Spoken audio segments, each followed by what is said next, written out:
छोड़ दीजिए। लीजिए, पहली बार मुझसे कहा जा रहा है कि मैं हाई स्कूल वालों के लिए कुछ कोर्स बना दूं, कभी कभी उनके लिए कुछ दे दूं। तो मैं आज खास तौर से हाई स्कूल इंग्लिश वालों के लिए बोर्ड में आने वाला क्वेश्चन बताने चल रहा हूँ। यहाँ मेरा टॉपिक है, आपने मैंने देखा कि ये हाई स्कूल का है, तो मैं इसको पूरा क्लियर लिख देता हूँ। High school, high school, high school के ग्रामर की तरफ मैं फोकस करूंगा और खास तौर से बोर्ड में क्वेश्चन कैसे बनते हैं, उनको आंसर कैसे करना है, ये मैं बताऊंगा। तो चलिए मैं एक टॉपिक उठाता हूँ, अफर्मेटिव से negative, affirmative to negative, to negative. यहाँ मैं उन बच्चों को चेतावनी देता हूँ जो इंटरमीडिएट में है कि अगर गलती से वो ये कोर्स देख रहे हैं तो ये कोर्स देखने की गलती बिल्कुल ना करें। ये सिर्फ हाई स्कूल के लिए है, तो ये सिर्फ हाई स्कूल का बच्चा देखे। इंटर का बच्चा अगर इसको देखता है तो वो सीधा सीधा एग्जाम में जाके इसको लिख देगा, जबकि इंटर के हिसाब से ये गलत है, हाई स्कूल के हिसाब से ये सही है। इसलिए अगर आप इंटर के बच्चे हैं और गलती से आपने हमारा वीडियो चालू कर लिया है तो कृपया इसे यहीं क्विट करें और ट्रांसफॉर्मेशन में जाएं। आइए हम आपको दिखाते हैं। तो हमने क्या किया, अफर्मेटिव से निगेटिव बनाने के लिए पहला तरीका बिल्कुल आसान है, लेकिन मैं फिर भी बता दूंगा, अगर आपको टेंस का ज्ञान कम है तो भी मैं बता दूंगा। पहला नियम यह है, अगर यस या ईएस है तो डू नॉट लगाएं, तो डज नॉट लगाएं। देखिए पहला नियम। अब अगर आपको आता है, आप पढ़े लिखे हो, आपको टेंस आता है, तो मुझे ये लिखने की जरूरत नहीं है। अगर आपको टेंस आता है तो मुझे ये लिखने की जरूरत नहीं है। जैसे सीता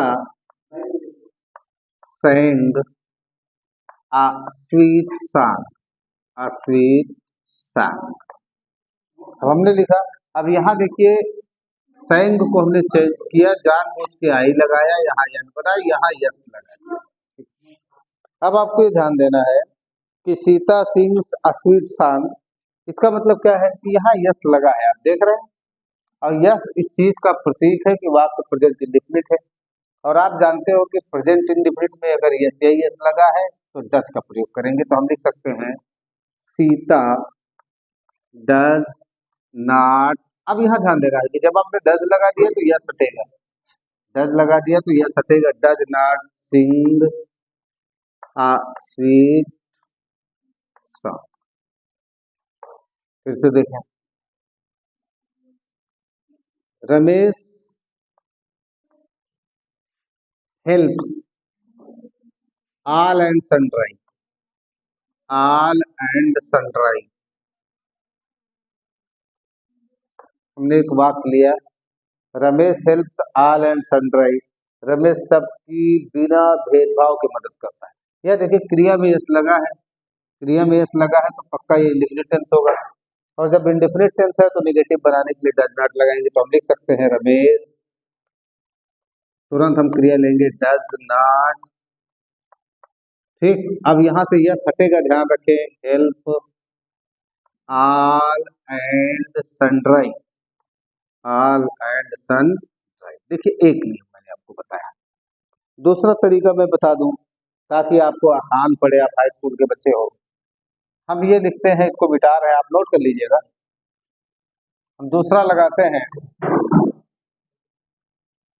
दूसरा नियम हमारा ये बन गया कि अगर फर्स्ट फॉर्म है, अगर फर्स्ट फॉर्म है तो डू नॉट लगा दें, अगर फर्स्ट फॉर्म है तो डू नॉट लगा दें।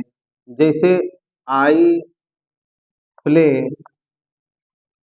Cricket on every Sunday, on every Sunday. मैं बताऊं आपसे, लगभग एक महीने पहले मैं क्रिकेट खेलने जाया करता था और बच्चे मुझे बोले सर बॉल कर दीजिए।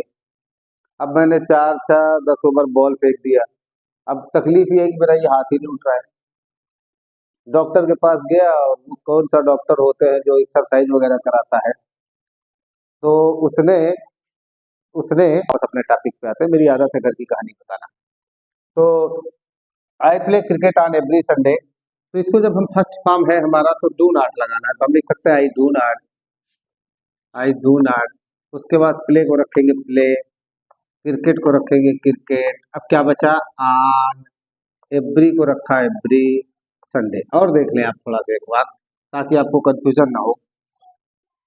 मान लीजिए be thank, be thank our elders, elders. अब यहाँ देखिए ये भी फर्स्ट फॉर्म है, ये भी फर्स्ट फॉर्म है। जब फर्स्ट फॉर्म है तो आपको डू लगाना है, तो हम लिख सकते हैं be do not thank, thank our elders. ये एक तरीका है। तीसरा तरीका मैं आपको बताऊं, तीसरा तरीका मैं बता दूं, आप इसे देखिएगा। मैं इसी नियम में थोड़ा सा छेड़छाड़ कर देता हूं। अगर सेकंड फॉर्म है, अगर सेकंड फॉर्म है तो डिड धन फर्स्ट फॉर्म करें, डिड प्लस फर्स्ट फॉर्म कर दे, कर दे। देखिए हमने नियम को बहुत थोड़ा थोड़ा छेड़ा है, बहुत ज्यादा मैं मिटाने के फेवर में नहीं। जैसे सरला गाट her last purse, last purse. अब यहाँ देखिए, अब ये गाट मतलब सेकंड फॉर्म गेट गॉट गाट है, इससे आप अंदाजा लगा लीजिए। तो हम लिख सकते हैं सरला डिड नॉट गेट, बचा क्या, हर लास्ट पर्स। आप निगेटिव बनाना सीख रहे, ध्यान रखें। या they called me in the meeting, in the meeting. अब क्या हुआ, they called me in the meeting, ये सेकंड फॉर्म है, तो हम लिख सकते हैं they did not call me in the meeting, in the meeting. ये देखा। अच्छा, अब क्या होता है, हमने ये बताया, बाकी आसान हो जाता है। मैं आपको बताता हूँ, इसको मैं मिटा देता हूँ।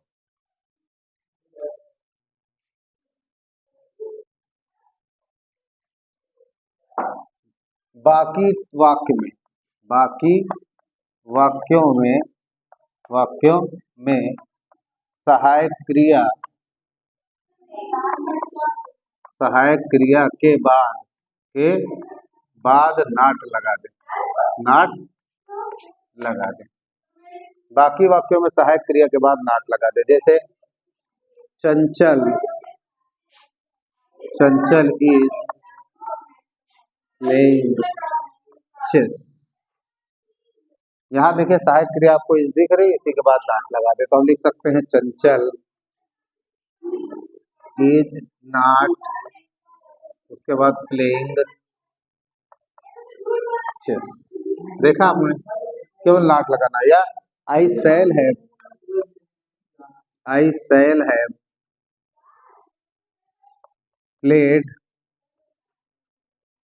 Played cricket. अब यहाँ देखिए सहायक क्रिया में दो शब्द है, जैसे शैल है, तो जब भी करिए तो पहले शब्द के बाद नॉट लगाइए। तो हम लिख सकते हैं आई शैल नॉट है, ठीक है। उसके बाद क्रिया जो भी है प्लेड क्रिकेट। अच्छा, ये टेंस है, आपको ध्यान रखो कि बाकी जो भी टेंस मिलेगा उसे आप सहायक क्रिया के बाद, आप पहले शब्द के बाद नॉट लगाएंगे, लेकिन कुछ एहतियात भी बरतेंगे, कुछ एहतियात भी बरतेंगे। आइए मैं एक और नियम बता दूं कि कैसे आपको एहतियात बरतना है, कैसे प्रिकॉशंस अपनाना है।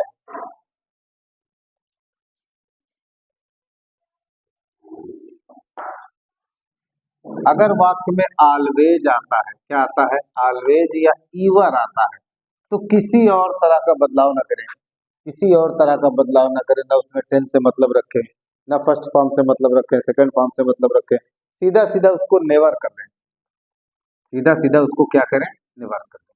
जैसे I have always felt, always felt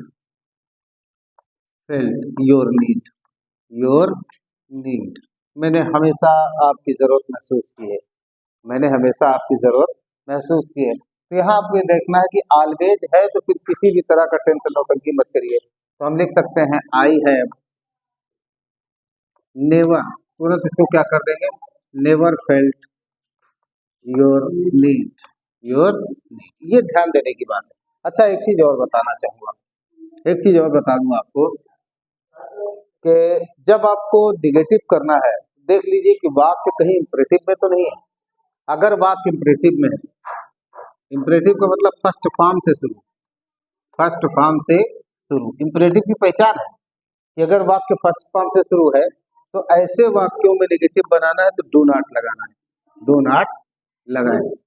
जैसे ईट फ्रिटर्स, फ्रिटर्स समझते हैं आप लोग, वो क्या बोलते हैं, पकौड़ी, फ्रिटर्स मतलब पकौड़ी, पकौड़ी मत खाओ, तो ईट फ्रिटर्स का मतलब पकौड़ी खाओ। अब ये इंपरेटिव वाक्य है, क्योंकि फर्स्ट फॉर्म से शुरुआत है, इसको निगेटिव करने के लिए कहेगा तो डू नॉट लगाना पड़ेगा। क्या लगाना पड़ेगा, डू नॉट ईट फ्रिटर्स, या कम टू मी, कम टू मी, आ जा मेरे पास, तो निगेटिव बनाएंगे तो क्या कहेंगे, do not come to me, to me. हाँ तो ये पहला दिन मैंने आपको दिया है हाई स्कूल के बच्चों के लिए, हाई स्कूल के बच्चों के लिए, और उम्मीद करता हूँ ये पसंद आएगा। लेकिन मैं चेतावनी देता हूँ, इंटर के बच्चे इसे बिल्कुल न देखें। Thanks for watching.